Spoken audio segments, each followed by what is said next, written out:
Hello everyone, सभी का स्वागत है स्टडी पीएमबी क्लास में। और आज हम करेंगे कि एक हाउस वाइफ है कैसे 75 से 85 के बीच स्कोर कैसे करें कम समय में।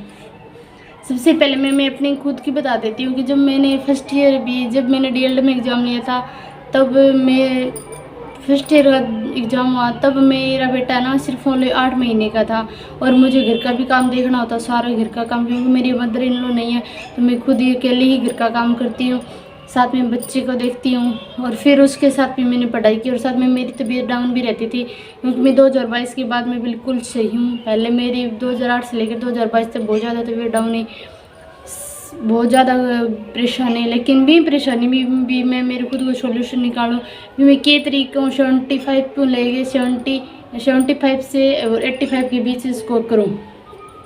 तो मैंने सबसे पहले है ना एग्ज़ाम सेट लिए और एग्ज़ाम सेट भी मैं इतने पृष्ठ थे भी मैं पूरे नहीं पढ़ पाती थी, लेकिन उनमें से मैंने कुछ सॉल्यूशन निकाला कि जो भी प्रीवियस ईयर पेपर थे मैंने सिर्फ ओनली 20 क्वेश्चन रीड करे और एग्ज़ाम देने के लिए गई।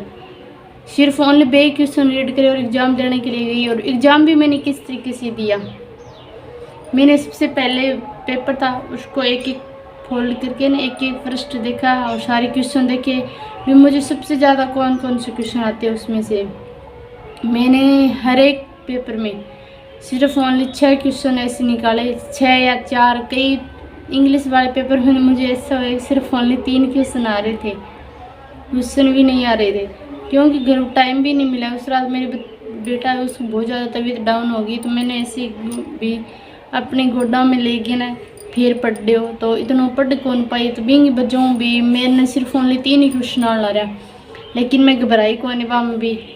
तो जब भी आप एग्ज़ाम में भी कॉपी में लिखने के लिए बैठो तो सारों पहला नहीं पेपर देखो भी के कितना भी आपने कितना के क्वेश्चन भी पेपर के अंदर आने ला रहे, बिल्कुल राइट आता हुआ नहीं। सिर्फ ओनली आप 4 क्वेश्चन निकालो, 2 क्वेश्चन आप स्टार्टिंग में करो और 2 क्वेश्चन आप लास्ट में करो।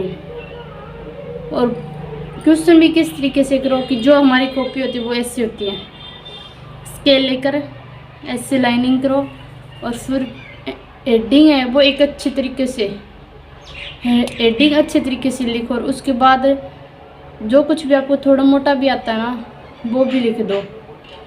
लेकिन सबसे पहले जब भी आप एग्ज़ाम में बैठो, एक हाउस वाइफ बिल्कुल भी इसमें नहीं है आपके पास, तो हेडिंग पर ध्यान दो और जो कॉपी है उसको भी थोड़ी सी स्केल लेकर जाओ, साथ में अलग अलग पेन ले लो भी, रेड या ब्लू ले लो या ब्लैक या ब्लू ले लो, वो कोई ज़रूरत नहीं है। या मैंने तो भी 2 पेन नहीं यूज किए, सिर्फ ओनली 1 यूज किया और स्केल तो लेकर गई थी। बट मैंने ये तरीका बहुत ख़ास अपनाया कि मैं सबसे पहले पेपर देखा और उसमें से जितने भी बिल्कुल राइट क्वेश्चन आ रहे थे ना मैंने वो क्वेश्चन देखे। स्टार्टिंग में भले मैंने 4 ही क्वेश्चन आता हो, शुरू में मैंने 2 क्वेश्चन कराया, फिर नया आना रहा बिल्कुल भी थोड़ा थोड़ा हुआ, बिंग बाद में बे कराया, बिल्कुल भी नया हुआ भी बीच में कराया और लास्ट में फिर और स्टेज करो भी थोड़ा थोड़ा आना रहे बे कराया, लास्ट में बिल्कुल राइट आना रहे बे क्वेश्चन कराया। वही तरीका अपना के मैं फर्स्ट ईयर के अंदर तो 70% लिया और सेकेंड ईयर डीएलएड के अंदर है ना मैंने 83% समथिंग थे।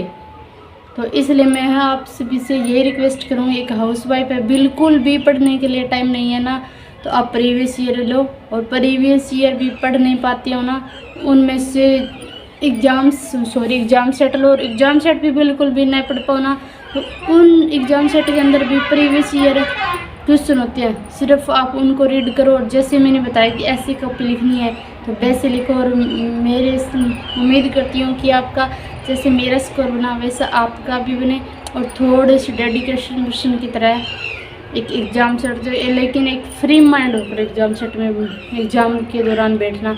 क्योंकि अगर हम ये कहें कि हमारा पढ़ा हुआ नहीं है, हमें कुछ भी नहीं आता है, ऐसा मत करना। अपना सेल्फ कॉन्फिडेंस बहुत ज़रूरी है और अच्छे ढंग से क्वेश्चन करके आना। धन्यवाद।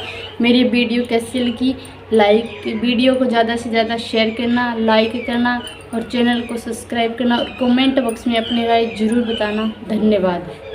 राधा स्वामी।